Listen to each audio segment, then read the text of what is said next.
Welcome everybody to week 2 of Final Cut 10, and I hope week 1 was a success.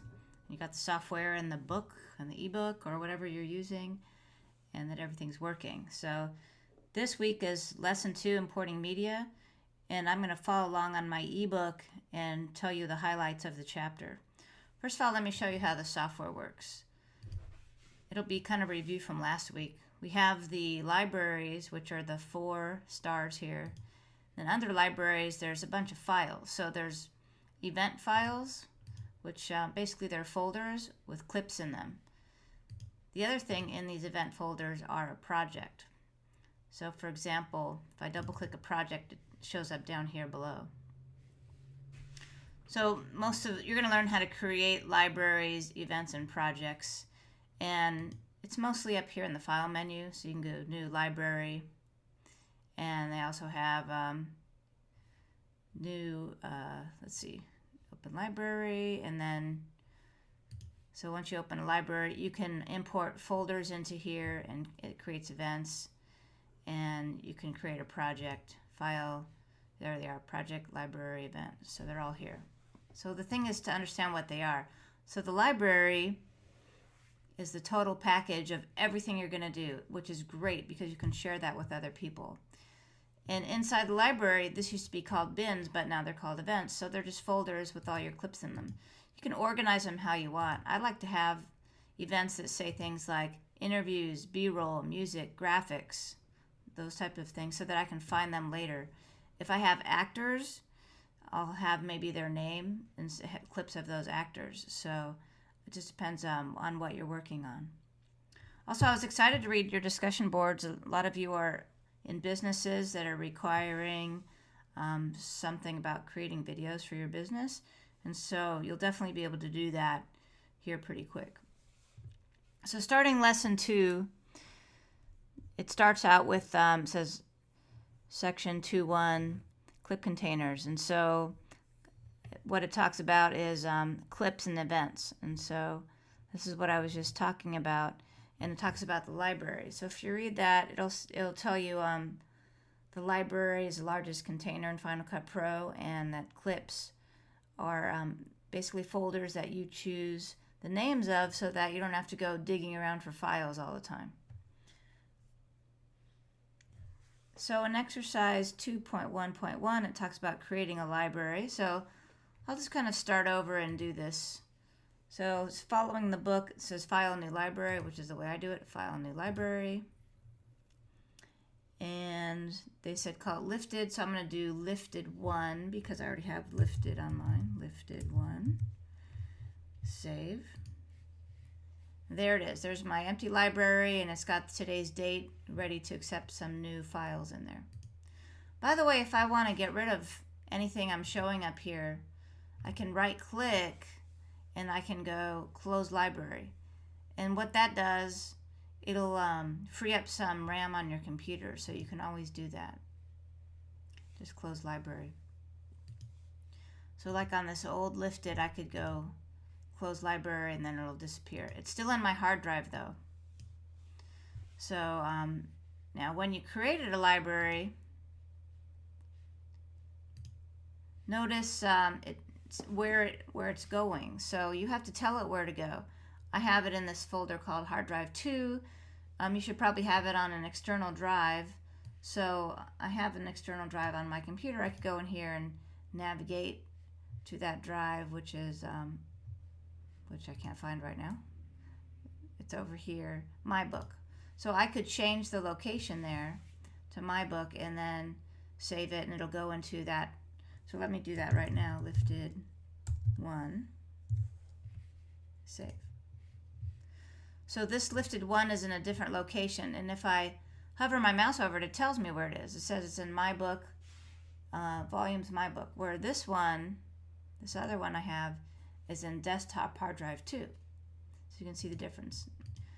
So if I don't want that one, I can just close it out and it goes away. Okay, so that's really important to know.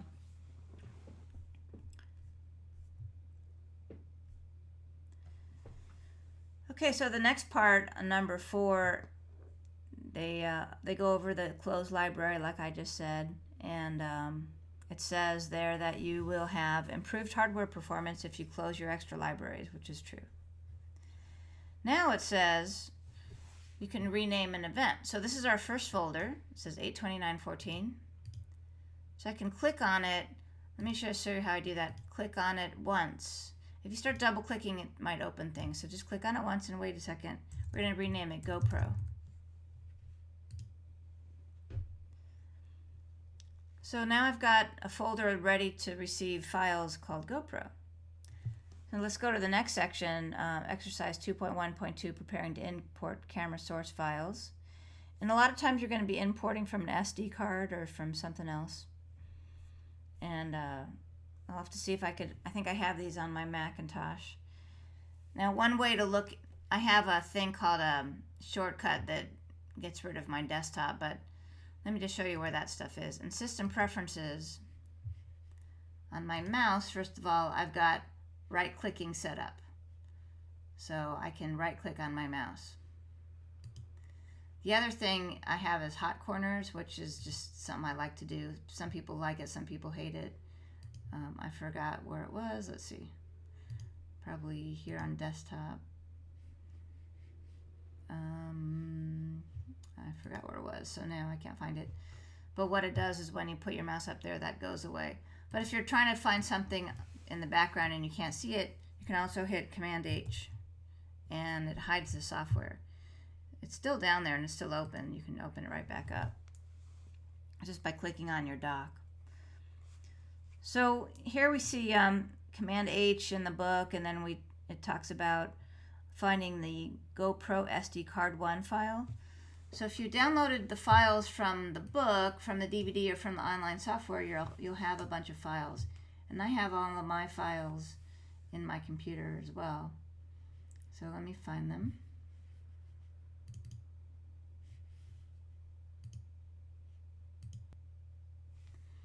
Okay, so I found my files. They're in a folder that I put Final Cut 10.1, and I've downloaded all of these from the book, LV1, LV2, LV3, and the GoPro.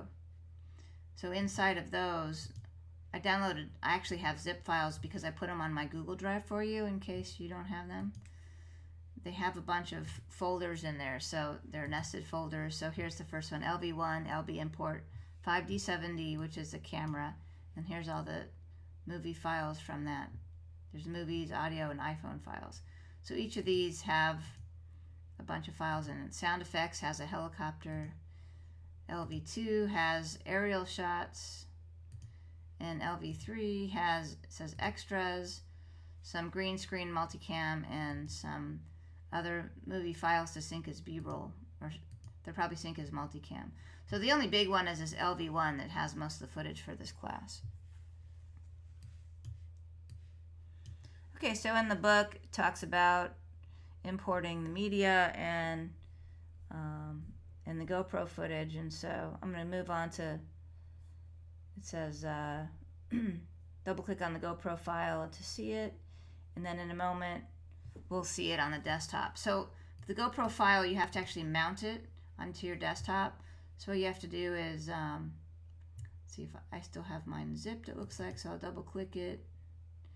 Going to unzip my file, and then it's going to be on my desktop. It's a disk image file, and that's why you have to do that. It's a little bit different from just a folder.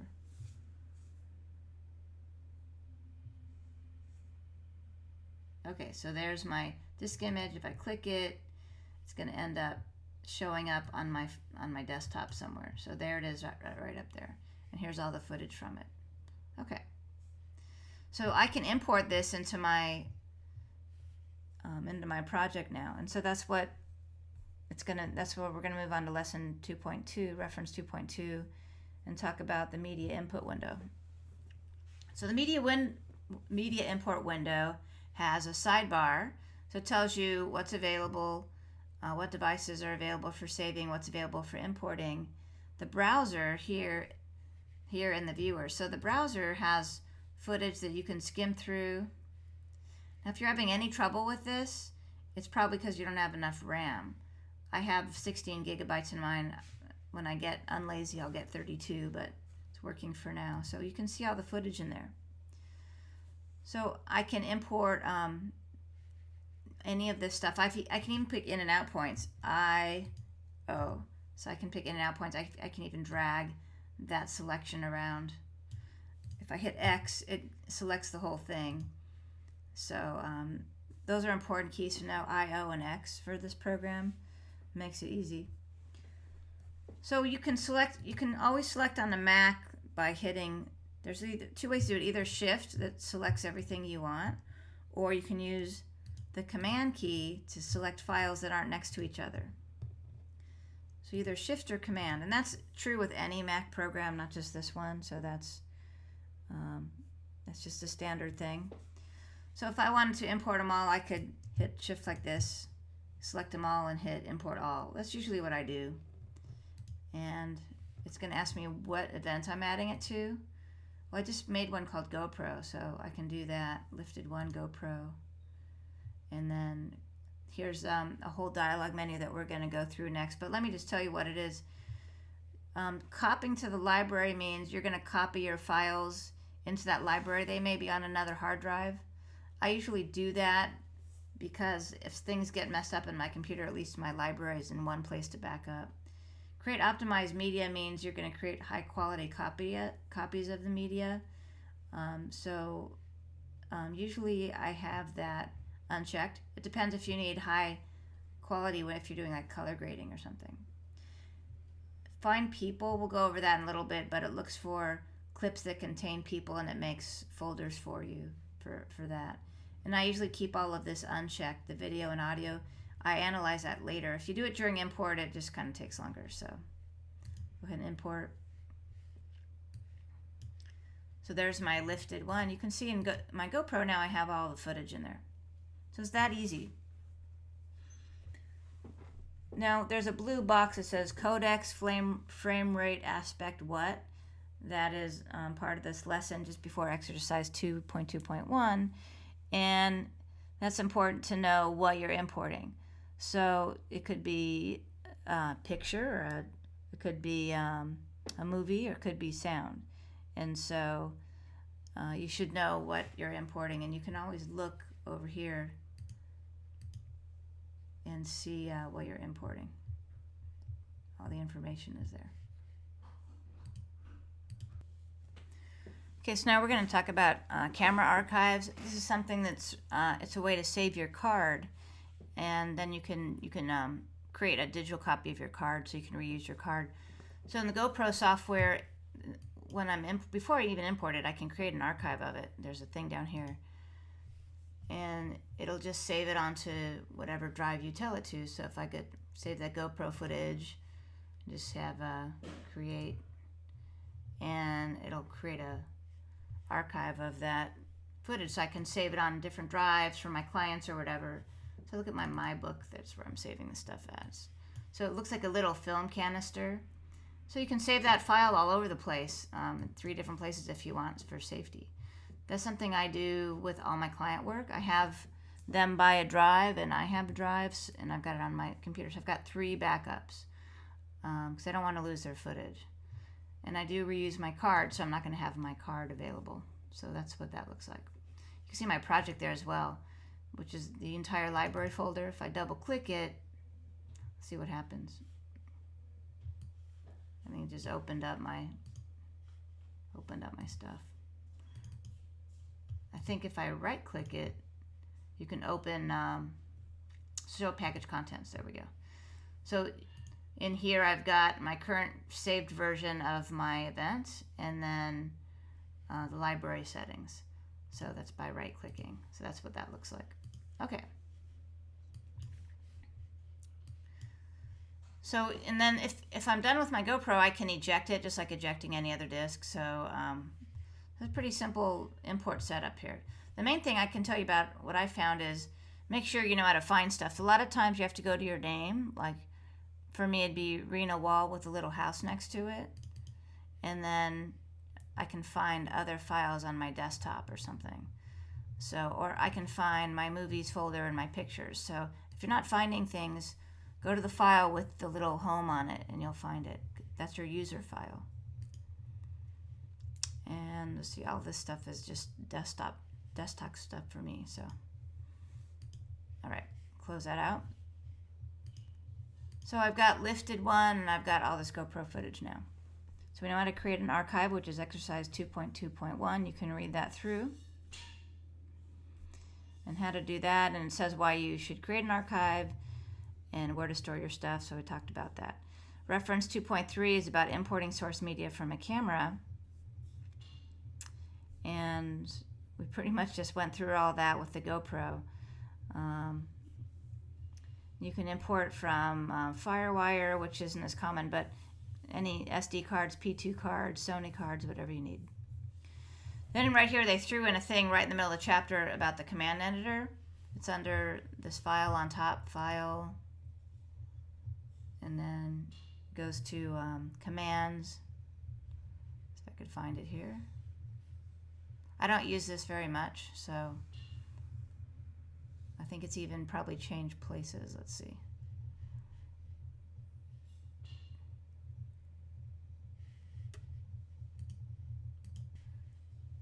Okay, so it's Final Cut Pro commands, and then you can do customize, and you get this keyboard layout. So if you want to set up things, keyboard shortcuts, my suggestion is learn the ones here, and if you want to reprogram it to look like Logic or Pro Tools or Avid or Premiere, then you can do it in here.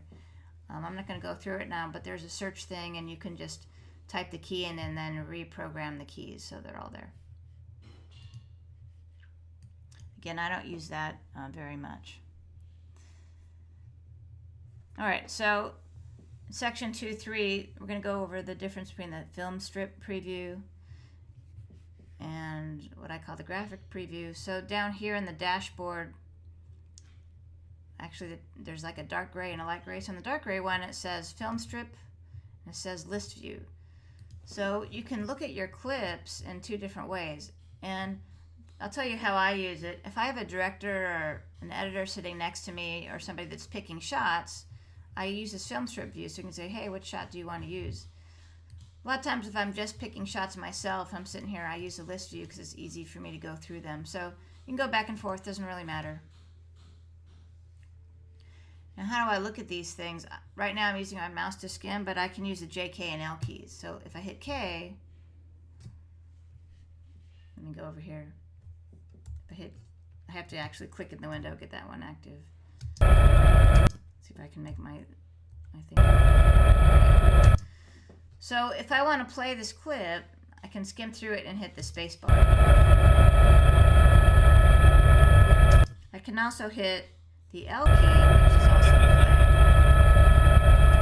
If I want to go backwards, I hit the J key, so now it's flying backwards. Then the fun stuff, you can hold down K and hit L and go. It goes one step at a time forwards. Or hit K and then tap J, hold down K, tap J, and you can go one thing at a time backwards. Now if you hold down two of those at the same time, I'm holding down J and K, and now it's just going backwards, scrubbing backwards. K and L, if I hold down, scrubbing forwards. So those are the J, K, and L keys. Those are common to all softwares, so once you learn spacebar and J, K, and L, you can use that in any video editing software. And that's really my goal, is to teach you things where you can apply those to any program that you have to do, especially if you work. I've had situations where I go to a place to work and they just sit me down on whatever editor they have and I have to use it. So you can go through that section there and play with the J, K, and L keys and the film strip view, and the list view. Another nice thing it tells you is if you have like a lot of footage and it's zoomed in, let me zoom this in down here with the slider, and you want to get it back to normal, if you hit Shift Z, it brings all your clips back. That goes for down here too. Let's say I zoom in, let me zoom in with the slider and you're way involved in this clip, and then you want to go back to seeing your whole project, Shift Z. So notice I'm clicking in each window to make them active when I do that. If I'm in the browser, I'm not going to be affecting Shift Z in the timeline. So for example, let me zoom in on both of these. And then I'll be in the browser, Shift Z. It's only going to be here because I just clicked in that window. If I click down here, Shift Z, it'll affect that one. So I use Shift Z a lot. While we're here, the other thing I use a lot is Command plus and minus. So Command in the bottom of your keyboard plus or the equal sign. You can zoom way in, and minus next to the 0 key. You can use those on a number pad as well, which I usually don't do, and Shift C to get back. So we've learned some keys already: in and out, I and O, space bar, J, K, and L, Shift Z, Command plus and minus. So we learn a lot of keys right up front, and again, these apply to most other softwares. So in reference 2.4, choosing media and import options, there's some important things to look at. You can see you can store media wherever you want, because you can always change the location, and as long as, and then I recommend backup. So I talk about import options and choosing virtual storage. So I already did that. I showed you how I can store things on an external hard drive, which I'd like to do. So let's see what it says. Add to existing event, create new menu. So it has, you can go through that section there. I'm going to skip ahead to choosing physical storage, and then it says external media is the best practice for media management with Final Cut Pro, and that's why I do it that way. And then the important section here, using transcode and analysis options. Optimize media, again, creates a ProRes version, which is a high quality version. It's actually a new copy. So if you need high quality media, create an optimized media. You can also do that later as well. You don't have to do it during import. Creating proxy media generates a ProRes proxy version, which is a compressed codec. So if you're having trouble with file size, or you're doing things remotely with another editor, you can use proxy media. The other things that are important too, when you import folders, you need to decide if you want keyword collections, which are like the people, the find people option, and then those other things. Remove pull down, I usually don't use, and analyze for bounce color, I don't use. Find people, I only use if I'm doing a lot of interviews, and consolidate and find people results, again, if I have a lot of interviews. Create smart collections, yes, if I'm doing folders. And I don't use the last two, analyze and fix audio problems and separate into stereo audio. I do that later.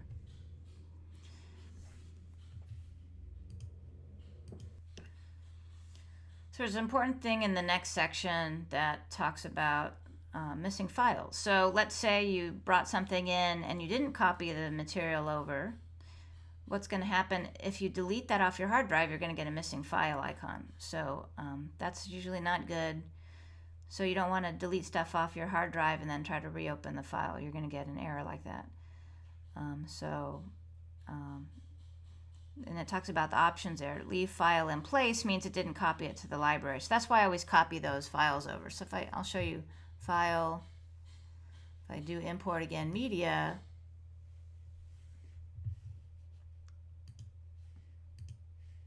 and I get my options here, I can copy to library. That means I'll get a copy wherever that my library symbol is in my other hard drive, and even if I delete stuff off of my drive, I've got a new copy. So I usually do that.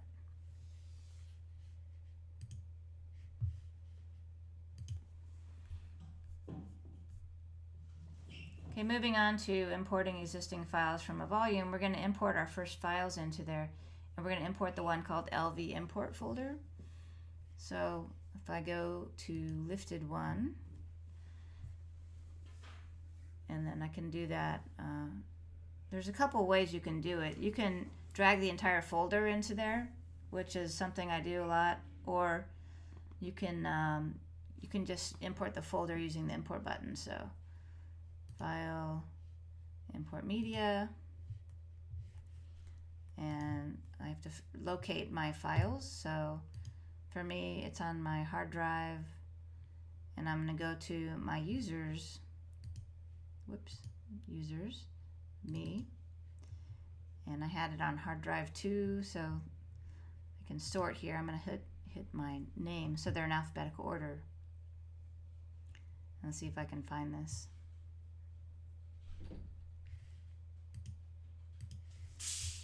Okay, so I found it in my desktop where I have it. So you can look inside the folder again. You can see all the stuff is in here. So I can go and import individual files. See, I can look at them all, or I can import an entire folder. And what's going to happen is the folder names become events, basically. So I'm going to move on to number 5 there, where it says create a new event, primary media, and then import folders as keywords collection. So if I hit LV1 and then import selected, I can add it to that event, and let's see, or I can create a new event, which I'm going to do primary media, and then I'm going to, in this, you can copy to the library, leave files in place. I'm going to leave files in place for the purposes of this lesson, and we can import keyword collections. So let's see, keywords from folders. I'm going to hit find people too, just to show you what that does, and create smart collections. And I'm going to click import, see what happens.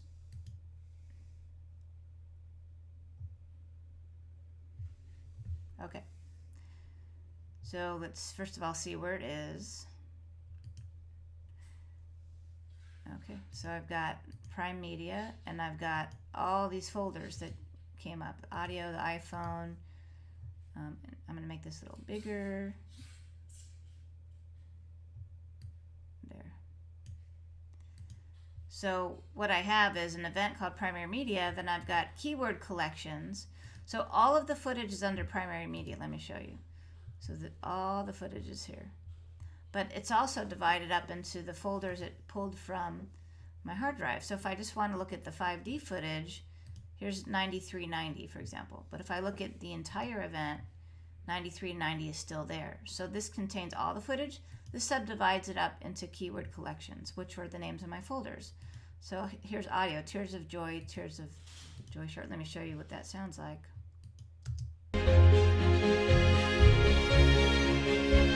Okay, but notice it's also in the event folder down here on the bottom. So again, this is every file, and this is divided up into subcategories.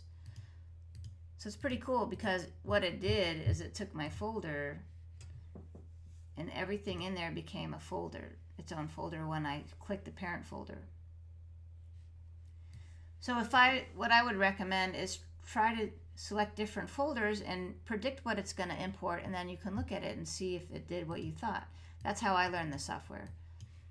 So pretty easy. And I could have done it another way. I could have just dragged the whole folder in there, and it would have done the same thing into the library.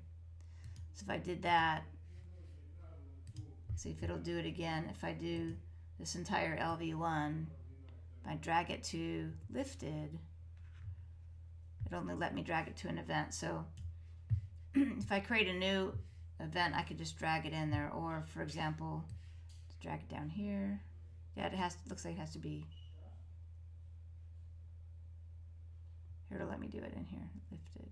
Okay.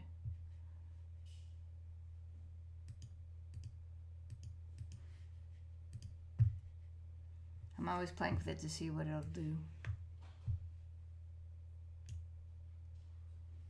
So it basically put it in there again because I just dragged it in there.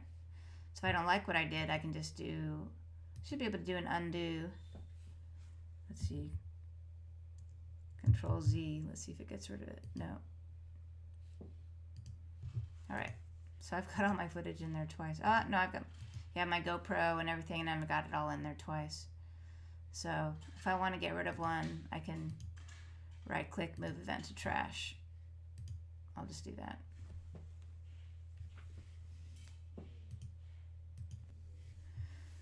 So if you're going to drag files from the desktop, you need to look at your preferences. So Final Cut Pro preferences. There's general, which is how you want to display your time code, which we have hours, minutes, seconds, and frames. And I would leave it there. Editing, you can see this is where if you're importing pictures, you can tell it how long you want the default to be, how many seconds. So still images, transitions, so they're set to 2 seconds and 1 second. Sometimes still images are better at 3 seconds, so you can change that. Playback, when you want to start rendering, you can turn off the rendering. So if your computer's getting bogged down, just uncheck it and you can check it later. And then playback This gives you some options if you have frames that are dropping, and I just have the first one checked. Then pre-roll and post-roll, how many seconds before and after you hit play, it's going to show for you. But in this chapter, the import is what they want us to look at. So you can leave your files in place. This is if you're dragging the folder from the desktop to a folder. This is basically, it's the same menu you saw before when you hit import, but now this is for dragging. So you can see I've got the same things selected here as I did when I hit import. So leave files in place for me in this lesson. And then I'm finding folders and finding people, and I have these all unchecked. So that way when I drag a file from my desktop or from somewhere into an event, it does the things that I need it to do, the same as if I went to File, Import Media. So it's just another way of doing it. Lets you have those selections by just dragging. So that's it for lesson 2 in the book. But before we move on, because some of you are going to want to be editing video right away, let's just do some fun stuff. So I have footage in here now. I would hope that you guys do too. I'm going to go ahead and delete this one, close library, and let's do a new project. File, new project, and I'm going to call it, it's going to go in my primary media event, so I know where it is. RW Fun. Okay. So now if I look under primary media, on the top of this, I have my new project. You can see my new project name is here. So I wanted to show you some things ahead of the book. So I can go to any footage I want and look at it. And let's say this is the start of my whole sequence.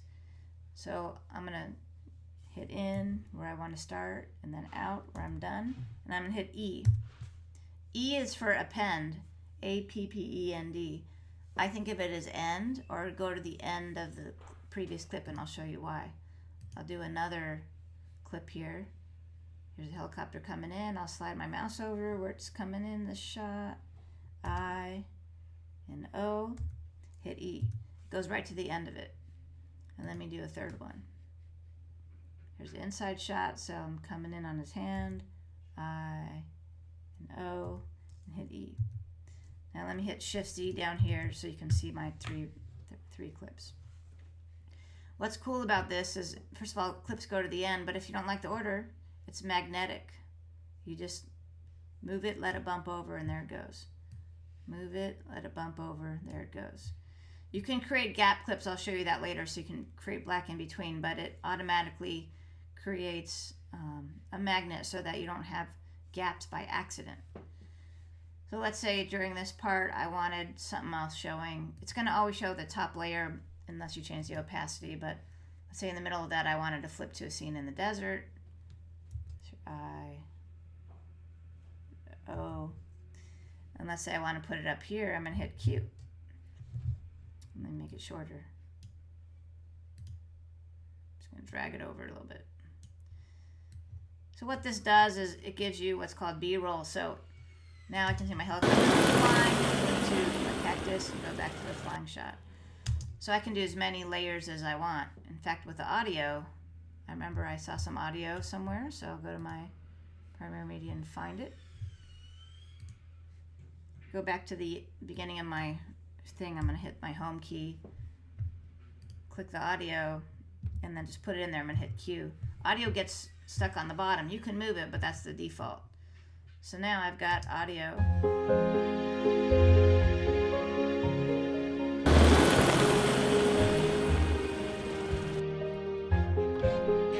So you can see how fast this editor is and how easy it is to use, which is why I use it. To be honest, when I started using this, I tripled my income because of the amount of projects I could do in a year. It was unbelievable. And that's, you know, I'm a businesswoman, so that's what I want to do. Let me show you a couple other things that aren't in the chapter yet, moving ahead. If you hover over anything, it tells you what the shortcut is or what it means. So you can hide your library if you need more space. You can organize your clips by date imported or reel or scene or whatever you want, or you can sort by different things. But the sorting only works if you have this view here, which is the film strip view. Then you can sort by name, date, duration, different things like that. so it depends which view you're on there. We'll go into keywords later. This is a shortcut for the import, so you don't have to go to the file menu. The Q thing I just talked about, it's right here, connect to storyline. There's a picture of it here. We'll learn these later, which is going to be inserting a clip into the storyline, which is like overwriting, and then E, which is append, which you already learned. So you can see the clip going to the end. There's a little arrow here, so if you wanted to stick audio from a clip in or just video instead of both, you can change it. I do that a lot. Sometimes I want just audio from a clip. And then these are all your tools. We're going to learn these. They're really easy to use. Right now we're just using the select key or the A for arrow. Again, that's common in just about every program. The position tool, if you get on that by accident, you'll make gap clips. So what it does is it creates an extra clip in the middle, and that's a gap clip. So if you see yourself doing that, you can, and you don't like it, you can flip back to the arrow key. And I can hit Command Z to undo that, what I just did. All right.